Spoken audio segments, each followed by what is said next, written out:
mempermudah akses masyarakat dalam membayar pajak, Samsat Kabupaten Belu terus melaksanakan berbagai terobosan dan inovasi pelayanan. Selain menambah lokasi pelayanan, pihaknya juga telah melakukan sosialisasi dan edukasi terkait peraturan baru tentang pembatasan penggunaan BBM bersubsidi. Sejumlah inovasi telah dilakukan oleh kantor Samsat Kabupaten Belu dalam rangka mempermudah masyarakat memenuhi kewajiban perpajakan. Sejak tanggal 12 Februari 2026 lalu sudah beroperasi Samsat Corner yang berada di Mall Pelayanan Publik Plaza Perizinan Kota Atambua. Kehadiran layanan ini menjadi pilihan tambahan bagi warga masyarakat khususnya yang berada di Kota Atambua dan sekitarnya untuk melakukan pembayaran pajak kendaraan bermotor. Selain itu, tersedia juga layanan Samsat keliling yang beroperasi setiap harinya, terutama di hari pasar yang berada di berbagai wilayah di Kabupaten Belu. Dengan adanya layanan ini diharapkan tidak lagi ada alasan masyarakat untuk tidak membayar pajak karena terbatasnya akses lokasi pelayanan. Tidak hanya soal kemudahan pelayanan, pihaknya juga gencar melakukan sosialisasi dan edukasi terkait Peraturan Gubernur Nomor 13 Tahun 2025. Dalam pasal 5, peraturan tersebut mengatur tentang pembatasan penggunaan BBM bersubsidi. Aturan ini telah disampaikan dan dibahas secara khusus dengan seluruh pelaku usaha BBM termasuk para pemilik SPBU yang berada di wilayah Kabupaten Belu. Sejak tanggal 5 Januari 2026, pemerintah provinsi melalui gubernur dan wakil gubernur telah mengeluarkan peraturan gubernur nomor 56 dan 76 tahun 2025 yang di dalamnya mengatur tentang pemberian keringanan baik dasar pengenaan pajak kendaraan bermotor, dasar pengenaan bea balik nama kendaraan bermotor, dan pemberian diskon 50% bagi wajib pajak penyandang disabilitas.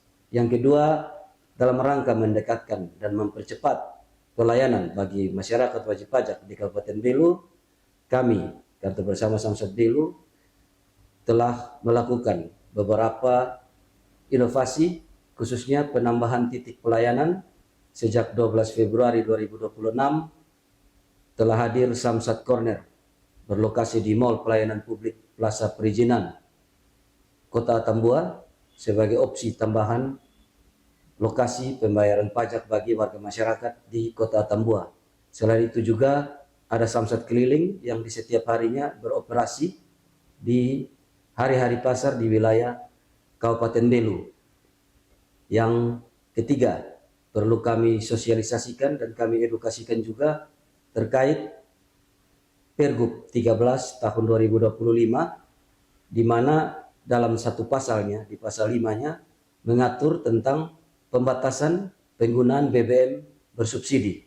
Perlu kami tegaskan dan telah kami sosialisasikan, edukasikan, dan telah kami bicarakan dengan pelaku usaha BBM, dalam hal ini pemilik-pemilik SPBU, terkait ini akan segera diberlakukan pembatasan BBM bersubsidi bagi kendaraan yang belum melakukan pembayaran pajak, belum melakukan perpanjangan STNK, dan kendaraan-kendaraan luar daerah atau bukan berplat NTT yang belum melakukan balik nama tidak dapat mengisi atau tidak diperbolehkan untuk mengisi BBM bersubsidi. Melalui kesempatan ini, pihaknya menghimbau dan menggugah kesadaran seluruh masyarakat Kabupaten Belu agar segera memenuhi kewajiban perpajakan.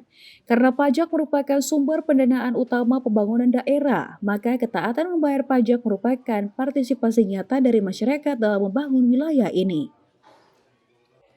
Dari Belu, Tim Liputan Atambua TV melaporkan. Semangat Kartini tak pernah padam dalam tangan seorang ibu rumah tangga. Bekerja keras sebagai tukang cuci motor bersama sang suami, ia berjuang melawan kesulitan ekonomi demi memastikan ketiga anaknya tetap bisa mengenyam pendidikan di bangku sekolah. Berikut kisahnya untuk Anda. Seperti inilah aktivitas harian seorang wanita parubaya yang menghabiskan waktunya di tempat cuci kendaraan. Ia adalah Ansia Lese, warga Kota Atambua, Kabupaten Belu yang menggantungkan hidup keluarga pada usaha cuci kendaraan. Sebelum menjalankan aktivitasnya di tempat ini, ia tetap menjalankan tugasnya sebagai seorang ibu rumah tangga untuk menyiapkan kebutuhan sehari-hari.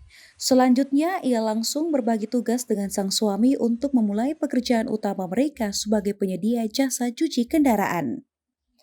Pekerjaan yang sudah ditekuni selama lebih dari 3 tahun ini berawal dari tekad Ansia dan suaminya untuk keluar dari jeratan ekonomi keluarga.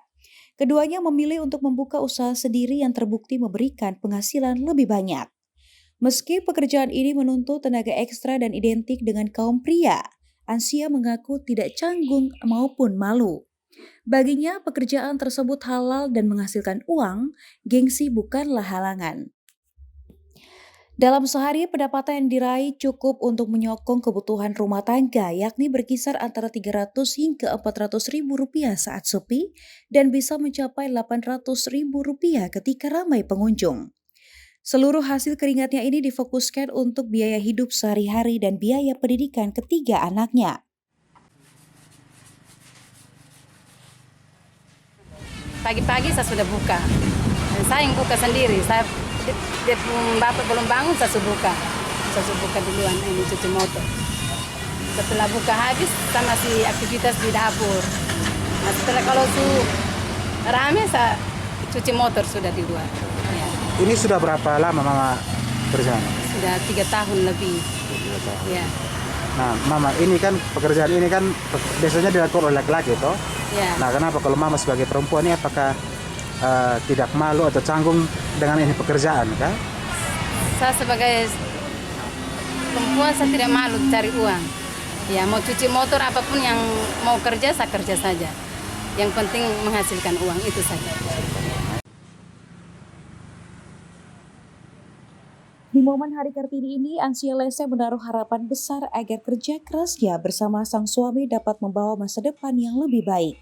Kisahnya menjadi inspirasi bahwa perempuan bisa berdaya dan menjadi tulang punggung keluarga tanpa harus kehilangan jati dirinya. Dari Belu, Tim Liputan Atambua TV melaporkan. Informasi tadi menjadi penutup jumpa kita kali ini. Saksikan terus Ita Belu di jam dan hari yang sama. Mewakili seluruh kru yang bertugas, saya Mangeria Oktaviani mengucapkan selamat beraktivitas dan sampai jumpa.